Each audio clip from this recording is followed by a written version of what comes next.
You're listening to the Mind Over Murder podcast. My name is Bill Thomas. I'm a writer, consulting producer, and now podcaster. I am now trying to use my experience as the brother of a murder victim to help other victims of violent crime. I'm working on a book on the unsolved Colonial Parkway Murders, and I'm the co-administrator of the Colonial Parkway Murders Facebook group, together with Kristen Dilley. My name is Kristen Dilley. I'm a writer, a researcher, a teacher, and a victims advocate, as well as the social media manager and co-administrator for the Colonial Parkway Murders Facebook page with my partner in crime, Bill Thomas. Welcome to Mind Over Murder. I'm Kristen Dilley. And I'm Bill Thomas. And we hope you enjoyed our Mind Over Murder live podcast from the Yorktown Library. And today we wanted to spend a little bit of time doing a debrief and a deconstruct and let you all know how something like this comes together. And we also want to announce some future events and how you can help us out as we attempt to move forward and grow the pod. But we had a pretty big event, Mr. Thomas, and how would you characterize it? Would you characterize it as a smashing success? Hard for me to say whether or not it was a smashing success. I felt good about it, and if you haven't listened, easy enough to go back and listen to it. We recorded live at the Yorktown Library in Virginia on Monday, April 15th. The actual podcast event ran on Mind Over Murder on the following Monday, the 22nd. Part 2, which was the live question and answer session with our audience, aired on Thursday, April 25th. Easy enough to go back and listen to those two episodes if you haven't had a chance. Smashing success. I felt really good about it. Yeah, so did I. It was unusual, of course, our first time ever doing something in front of a live audience, and there we were with a room full of people. Yeah, the audience response was, I was a little overwhelmed by how many people were in the room, first of all. And then you were saying a minute ago off air, like how many people were actually listeners? Because we asked and almost everybody raised their hand. And I was like, oh my gosh, like I was afraid we were going to end up having people who were just like, I don't know, I just wandered in off the street and I wanted to see what you guys are doing. But like almost every single hand shot up when we asked who has listened to the podcast. It was like, oh, wow.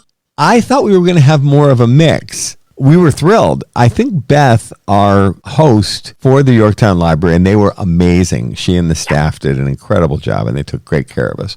When she asked the question and every hand in the room shot up, that really surprised me because I thought we were going to be, like you're saying, Kristen, introducing some folks to Mind Over Murder and what we're about. And the truth is we had 100 people in the room, all of whom were listeners, which surprised me. It was a really pleasant shock to look out across the sea of faces and go, oh my God, all these people do actually listen to the podcast. Yeah. That's crazy. Because I think we're used to coming across people like that, other than at CrimeCon. When I come across a listener in the wild, it usually is just like one or two people. It has never been a collective group of, like you said, nearly 100 people, all of whom had listened to the podcast. Wow, this is mind-blowing. One of the things that was a pleasant surprise, and we have to thank the audience for this, I think for you and me and Joyce Call Canada, our special guest, the feedback from the audience was so immediate. Obviously, when we're here talking on the podcast, and it's often you and me or you and me and a guest, there's no immediate feedback other than 2 or 3 people talking there with a room full of people. And we were up on a little bit of a stage, so we could see everybody pretty clearly, and I think they could see us. There was laughter and applause, and I don't know if I had thought about that very much, but I hadn't really anticipated that people would respond in such a visceral way. I actually wished I was trying to take notes as we went, and like I've got my notepad in front of me, and it's things like, okay, slow down. Here's another one that says 2 local media camera crews, OMG. And then I've got like postcards underlined, and I don't know what that was for. I think you meant we wanted to emphasize, which we did. Please take our postcards with Alan Wade Wilmer Sr.'s info. Yes. And then I wrote down the names of everybody who spoke at the Q&A, but I was sitting there at one point just taking these notes and realizing, wow, I wish I had been writing down all of the places where people responded or applauded or laughed, because I don't get laughs very often. I'm playing to a room full of teenagers largely, so I don't get laughs very often. I should have written down, oh, they laughed at that, how cool. I do know one of the biggest rounds of applause, though, was when we talked about putting Wilmer's DNA into CODIS, and that the whole room broke up at that point. Yeah, I think we're making a point, which is we just don't get why someone like Alan Wade Wilmer Sr., a confirmed serial killer who's been dead since 2017, as I said to a television person that I spoke to earlier today, why in the world are we worried about this guy's civil rights? He's been dead for, 6 years? Yeah, there was a lot of strong sentiment and strong emotion in the room that evening, both up on the stage from all of us, but then also definitely out in the audience too. And so that's something I think we want to get into. But let me ask you a question. You're old hat at live events by now because you do them all the time, and you've spoken at CrimeCon plenty. You've done any number of different things. How was this both similar to and different from the other times in which you've spoken live over the last couple of years? Both you and Joyce had said beforehand, we had grabbed a really quick dinner, and both of you had said you were very nervous. And I don't usually get nervous. I do get a heightened sense of, okay, this is important and I want to do a good job. I want to connect with this audience. You know, you never know when you go out and talk to, could be a dozen people, it could be several hundred. It doesn't really make me nervous, although I'm a little kind of keyed up for it. Amped. Yeah, amped. I find generally if I can focus, work the talking points and make the key points that I want to make as part of my commentary or whatever it is, usually I'll settle down pretty quickly. There was a little bit of a heightened emotion, though, in the early going. We were using a PowerPoint presentation that you put together, and thank you. I thought it was great. Yep. In the early going, you had asked me to talk about Kathy, and I know where my triggers are in terms of when I can feel the emotion welling up inside me. For me, I don't think this will surprise anybody. It's my sister and my family. And so I know when I've been interviewed any number of times, when people ask me about what was it like for you, I handle that one pretty well. But the what was it like for your parents, and both of my mom and dad are gone now, that one's really difficult even all these years later, because I'm able to tap back into what that was like back then. Interestingly, at this recent live event, early on, we're talking through the various aspects of the Colonial Parkway murders, and my sister Kathy and Rebecca Dowski are the first two victims.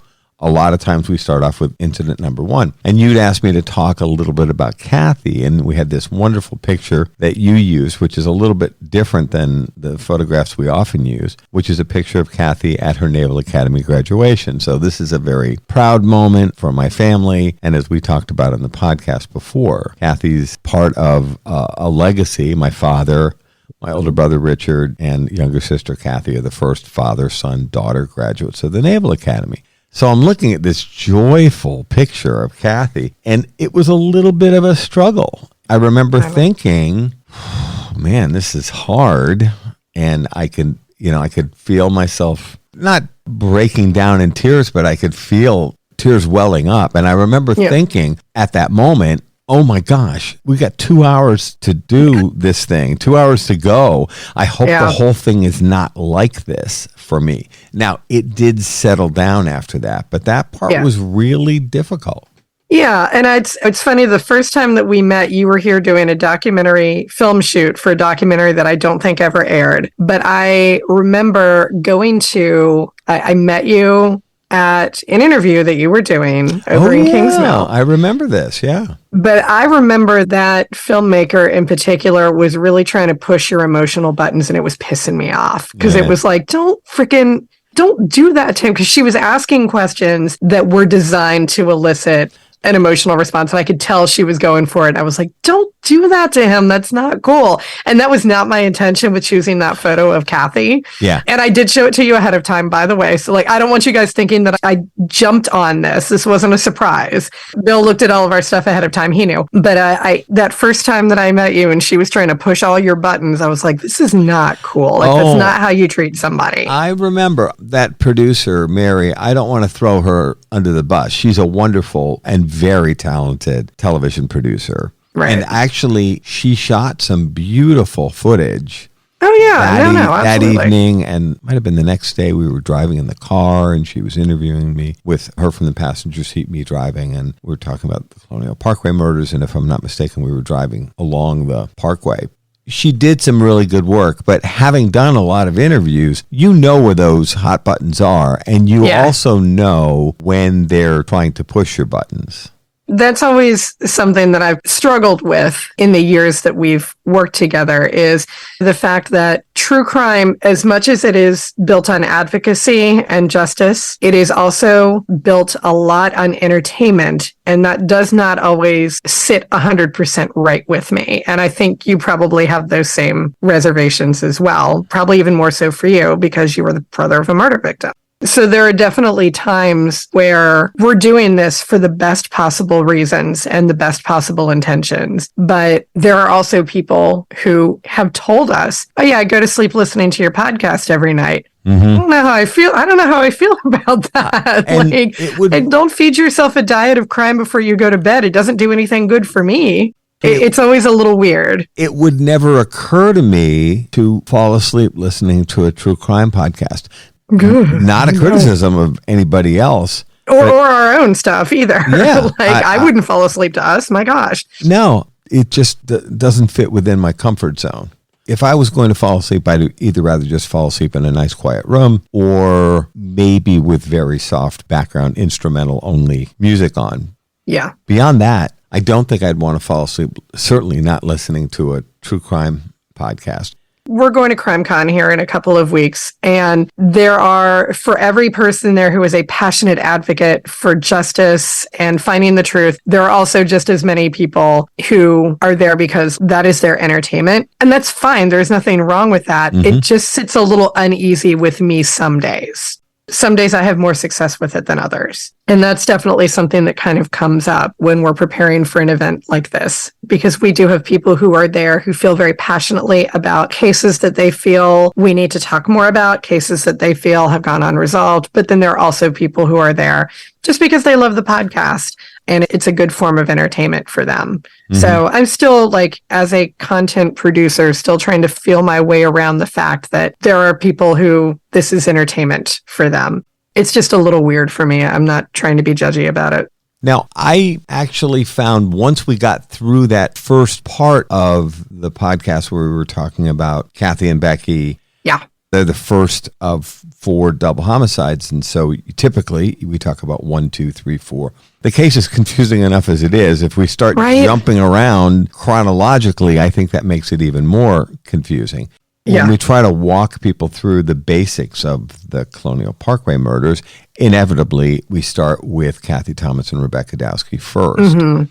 I do remember feeling a great deal of relief when we got through that part of it and off that slide in the PowerPoint and we moved on. The other thing, too, is that there probably was some heightened emotion because we've never presented in a situation where you have 100 people, row upon row of people staring up at you.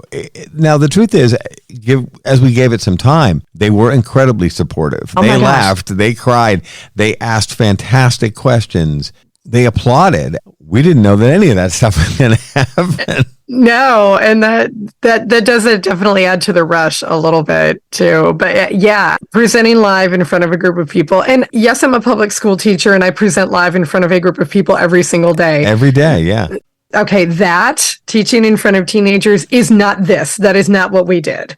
And it is a very different feeling because I know that every person who I mentioned, from my parents to my boyfriend to my friends, who was like, are you nervous? And I'm like, yes, I'm nervous. And they're like, but why? You do this every day. No, I don't do that every day. I don't do that every day. It's different. Let me give you an example. It is very different.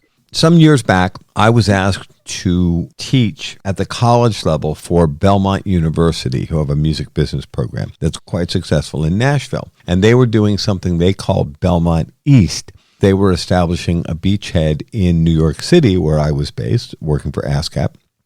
And I was asked to teach a class. I'd never taught a class before. Now, I enjoyed high school and undergrad and grad school, and I like teaching.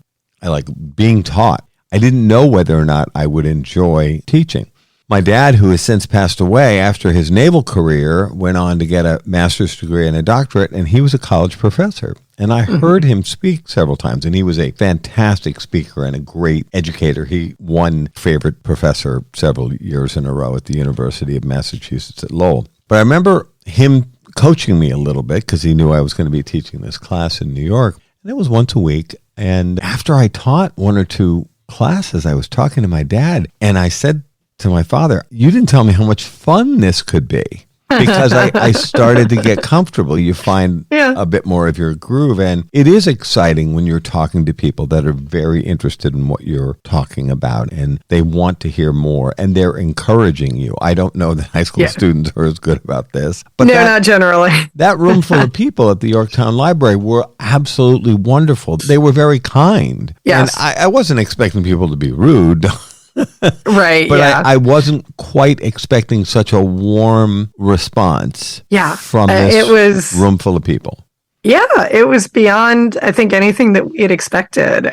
So the other time that I had actually got up and presented with you was at Savannah Crime Expo, and I was a mess for that. It was like I was pacing like an absolute maniac right ahead of time, and I was nervous. This wasn't that, but that is largely because I knew Joyce was nervous, and I was trying very hard to help her not be nervous. Right. And the only way I could do that is try to play it cool for myself. So I was trying to do sort of a breezy, oh, this is fine, nothing to worry about. I don't know how well I succeeded. You settled down right away, though. I did, and I didn't expect that.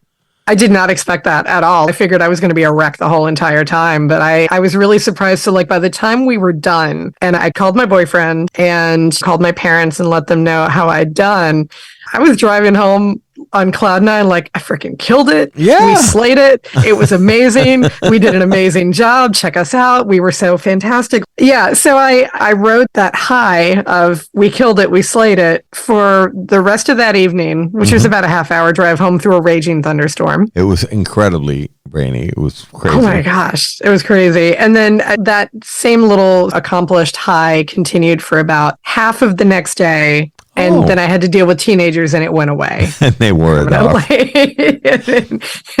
It makes me look forward to May 13th, which is our next live event back at the Yorktown Library.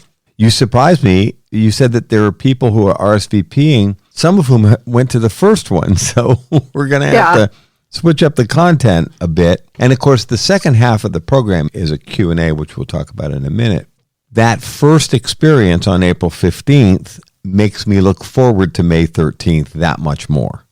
Yes, agreed. Absolutely. And public speaking is just not a thing that I like to do, but that one went surprisingly well, and I am looking forward to do that, and then to being able to meet and greet with people at CrimeCon on Creators Row. That's always a lot of fun too. Yeah. So, and there were people there on April 15th that were very kind. They came up to us afterwards. They wanted to say hello. They asked for autographs, which I still am not completely comfortable with, but I know that blows my mind every time. Why would you want my autograph?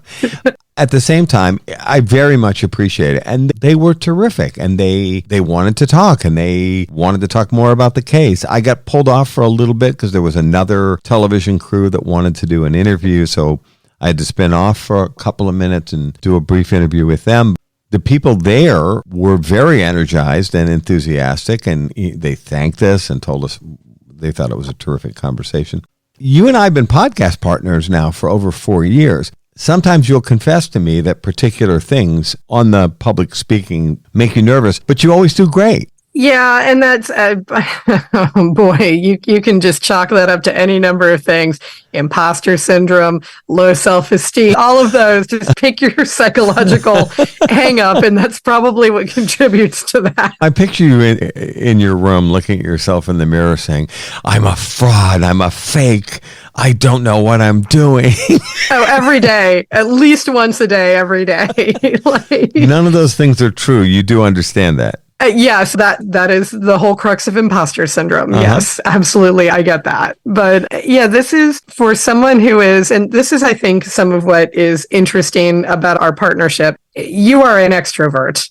You are an extrovert's extrovert, and I am an introvert. And it took a little bit to get you to understand what that means for me when I'm at CrimeCon or someplace like that, because that does mean Kristen has to go away from crowds now for 30 minutes to go be quiet. No, and we've talked about this before. CrimeCon's a great example of that. Savannah Crime Expo and some of the other public speaking things that we've done.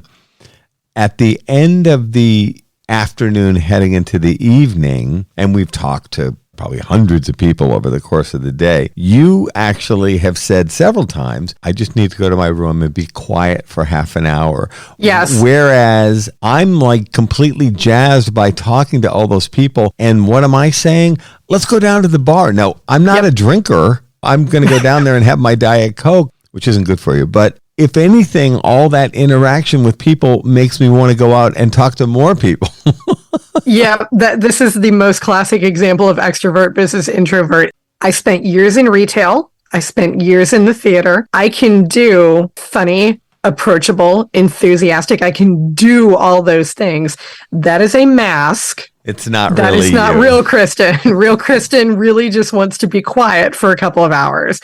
And it has been interesting to me, though, that over the last couple of years of going to CrimeCon and meeting and talking to people, I actually can take off the introvert mask entirely. I genuinely am jazzed. When we got back from when we finished the Clue Awards in Orlando and then went out with the folks from Othram, could have stayed out a couple more hours. That would have been great. I wouldn't have minded. That's not normally me. I don't normally do that. It's interesting. Pamela, my partner, is an artist, and she does quite successfully now online training with students from all over the world, mostly adults, mostly women, interestingly. But she'll have close to 100 people watching her and paying for the privilege of learning about watercolor. She really enjoys it, but she finds the whole thing very fatiguing.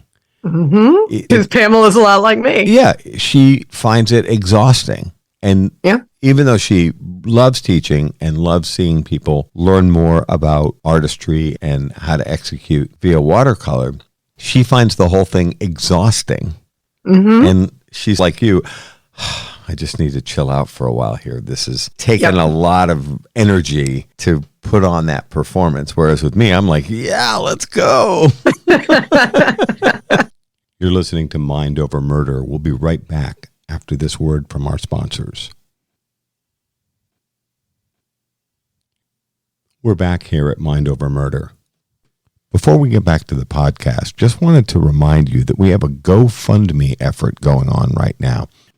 This campaign is designed to help us raise funds to help promote Mind Over Murder and specifically to push the Colonial Parkway Murders investigation forward. We'd love it if you could support us in any way that you can. Any donation from $5 to whatever you can afford is very much appreciated and will be incredibly helpful. The link is in the show notes and in our social media pages. As always, thanks for your support. Now back to Mind Over Murder. That's exactly what it is. This is, like I said, classic introvert, extrovert. But we really did have a wonderful time. And I feel like now is probably a pretty good time to thank everybody who did show up, because there were people from Lancaster County. Yep. There were people who drove down from Northern Virginia. Like, I got a shout out to Robert and Michelle, who both drove down from Northern Virginia, then had to drive home to Northern Virginia, which is about 2 hours, in a driving rainstorm. Yeah, it was crazy. Oh my gosh. Wow. If I go to Northern Virginia for a friend's book signing or something like that, I stay overnight because I can't deal with drive up, go to an event, drive back. Well, Mad props to them for coming and hanging out with us and being so enthusiastic and warm and wonderful. And then being like, I guess I got to drive home now. Oh my gosh. yeah. Wow. I was blown away by how geographically diverse the group was. They were really from all over the place, and there were a bunch of people who came down from Lancaster County. Interestingly, in the Q&A section, I had originally interpreted our first speaker, a guy named Bill. My recollection is that his observations felt very strongly worded because he was asking us about the Mary Harding case, and he was being challenging that they'd like to see more publicity and more discussion, even on our part, regarding the Mary Harding murder, which is an unsolved murder from 1985, which happened up in Lancaster County. When I went back and listened to the podcast a few days later in order to put the edit together, I didn't interpret it in quite the same way. It didn't seem strongly worded. Yeah. It might have been that maybe I wasn't anticipating, because he basically started with kind of a statement, strongly worded, which is he's perfectly correct in saying that the Mary Harding case needs more attention and that there's a possibility that this could tie into Alan Wade Wilmer and other suspects in Lancaster County, because there are strong connections between the Wilmer family and the Mary Harding case. His observations and his comments felt, you can tell that from his perspective, and I think his wife was with him as well, that they were friends with the Hardings, and they knew this woman, and they're still heartbroken. And I can definitely put myself in their place as someone who is also looking for answers in a case that's more than 30 years old. The observations and thoughtful questions of the audience were very impactful for me that night, and then going back and listening to the show a couple of days later in order to put the edit together. We do try to preserve the linearity of the conversation, so what you hear is basically what we got.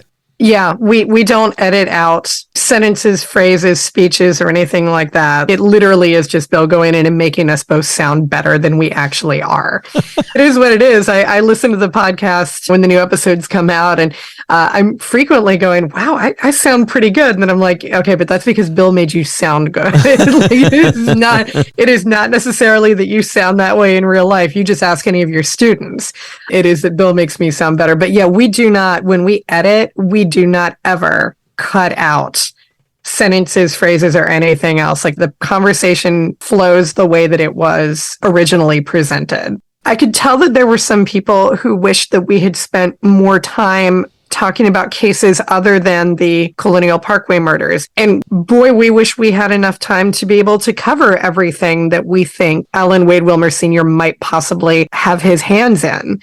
The reason that we limited the scope of our discussion to the 8 Parkway cases, Teresa Howell, and our 2 Parkway adjacent ones, Lorianne Powell and Brian Pettinger, is just because we are aware that there are so many more potential victims out there, but we are trying not to overstep, and we are trying to allow the investigation to unfold. We are assuming, maybe this is a big assumption on my part, Bill, and you can correct me if I'm not speaking for you. I have to assume, so that I can sleep better at night, that law enforcement is working very hard to try to figure out I noticed the eye roll. I have to assume that law enforcement is working very hard to try to uncover everything that Wilmer might be involved in. I don't want to overstep and I don't want to overreach, which is why I try to maybe scale back a little bit of what I am willing to accuse him of. That is also me. I tend to play things safe, and I know you are much more likely of the two of us to stir the pot. And usually, we say. And considering the fact that Mind Over Murder is an audio podcast, I will say that, yes, I did just roll my eyes. I do want to be respectful.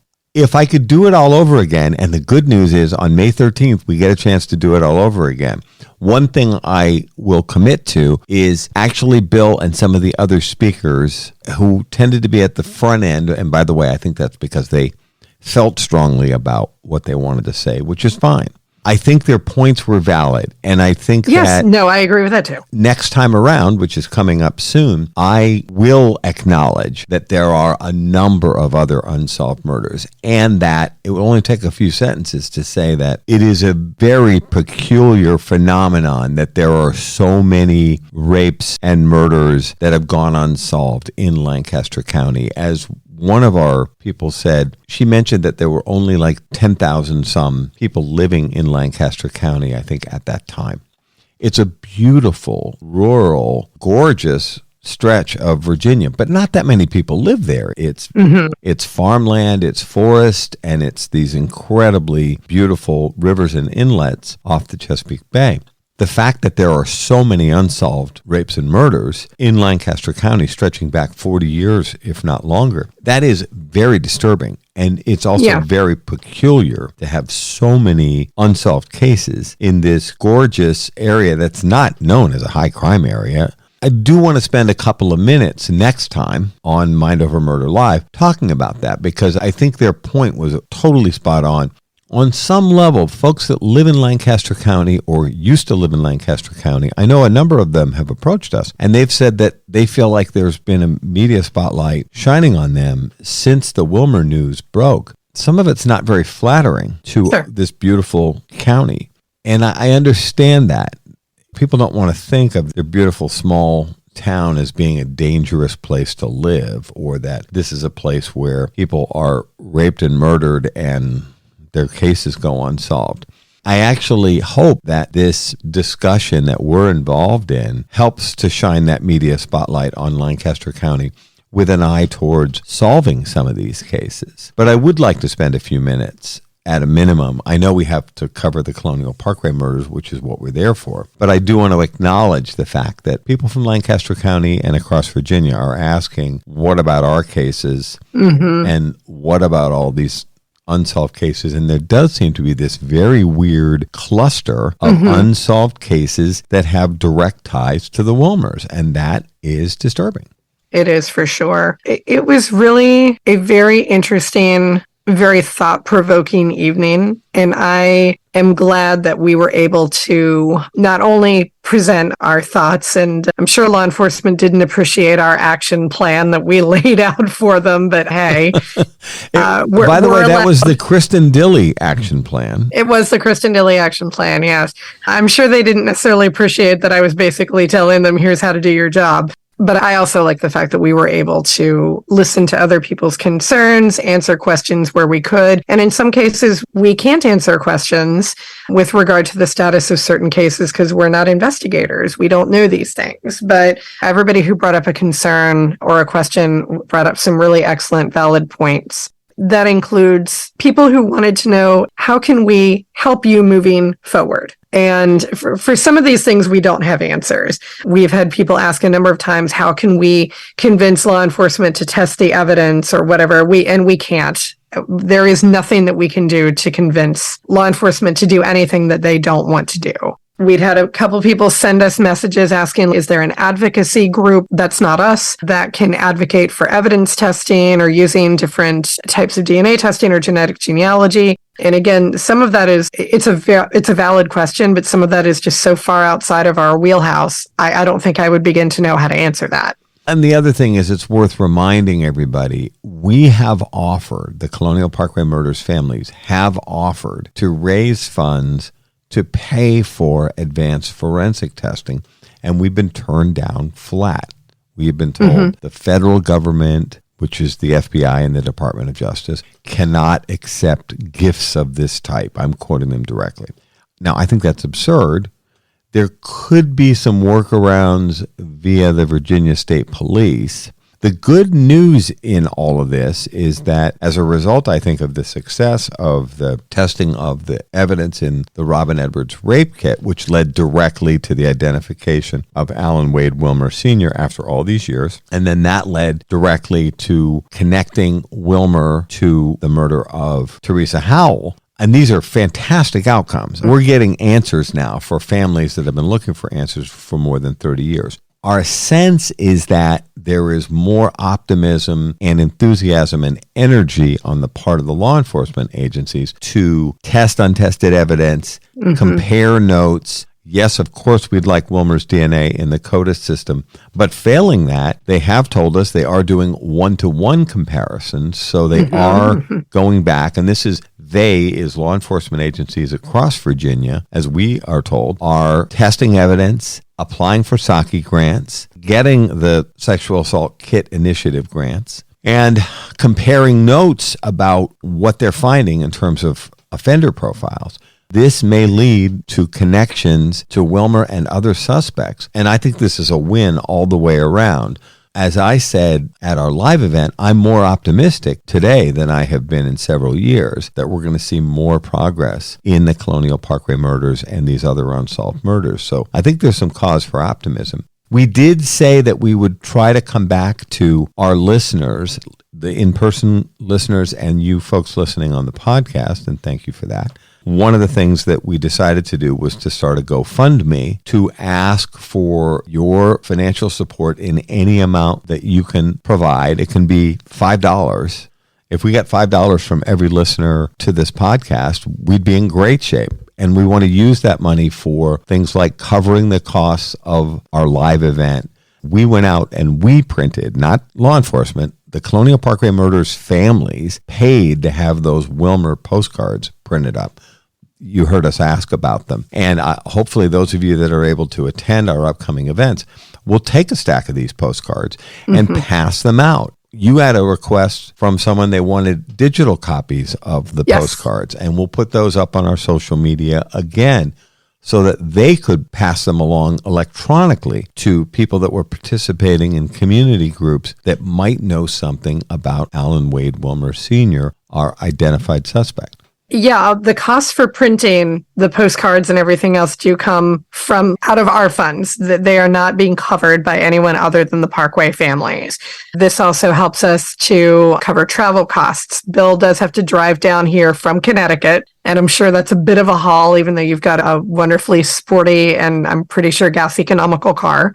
Bill still has travel costs that he needs to consider. And then when we do our larger events like True Crime Podcast Fest or Savannah Crime Expo or CrimeCon, everything that we pay for that comes out of our pocket. That becomes a little hard for us to be able to balance. Anything that you can contribute to the GoFundMe to help us defray some of our costs, we truly appreciate. We have had people ask, and we've already addressed this, but I want to make sure that we address it again one more time just to make very clear. We've had people ask, is there a GoFundMe for evidence testing?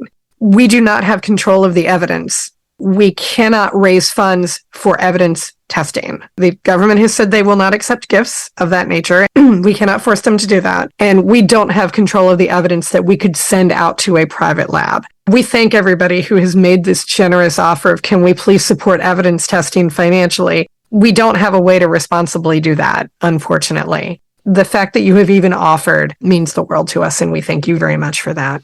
So the advertising that you hear on the podcast helps offset these expenses. Amazingly, the advertising is not that lucrative. At the same time, if we can ever find a way to get to a place where we can fund private testing of evidence, we would absolutely do it. So if that opportunity presents itself in the future, we'll definitely come back to you with that. But we're right now trying to do everything we can to keep this case moving. And this won't surprise anybody. I said it at our event on April 15th. Part of the reason why we're doing these live events and these television interviews and these print interviews is we want to keep pressure on law enforcement to keep putting resources into the Colonial Parkway murders and unsolved murders across Virginia and across the country. The fact that we filled a room full of people who are passionate and focused and interested and ready to help in any way that they can is a demonstration of the fact that the community is interested in seeing these cases solved. And this is not something that's unique to the Colonial Parkway murders, but those are the cases that we're talking about. We want to just keep reminding our friends in law enforcement that people in Virginia and across the country are looking for answers.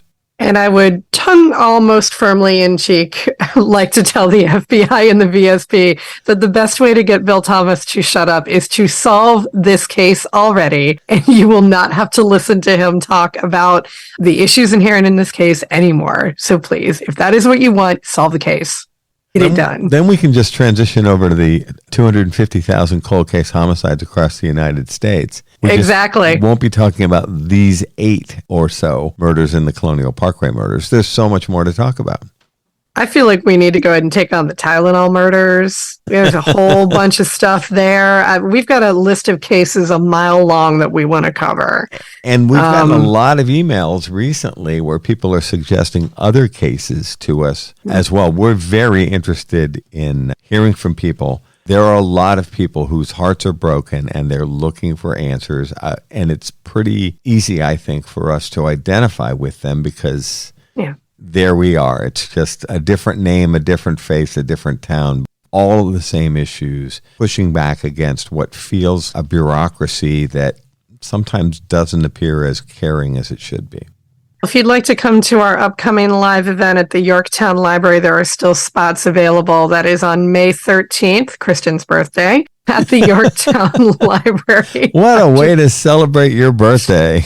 Yeah, that is your way that you decided there, Mr. Thomas. I did tell you it was my birthday, and you said it'll be fun. So I said, sure. But the nice people at the Yorktown Library had openings, and it just coincided with your birthday.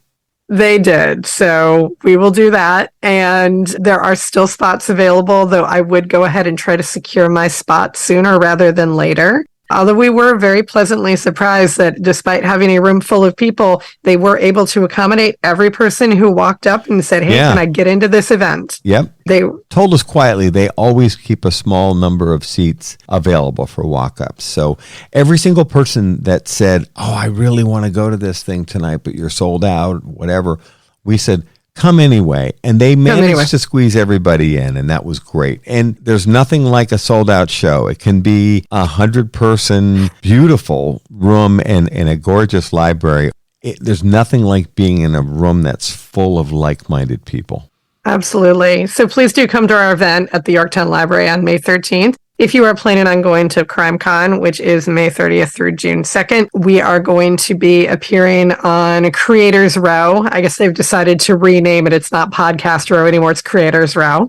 And so we will be there. We will be hanging out with our friend Cheryl McCollum from Zone 7, Joe Scott Morgan from Body Bags, and all of our other closest podcasting friends and companions. So if you are planning on being in Nashville, please do come find us. We will have every variety of postcard and sticker that you could want. And we're going to be debuting some merch as well. Exciting. Very exciting. So May 13th, a Monday evening, 6 to 8 p.m. at the Yorktown Library. We look forward to seeing you there for round 2 of Mind Over Murder Live.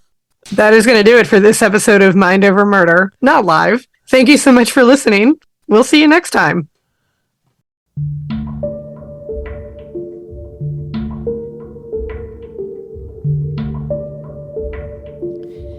Mind Over Murder is a production of Absolute Zero and Another Dog Productions.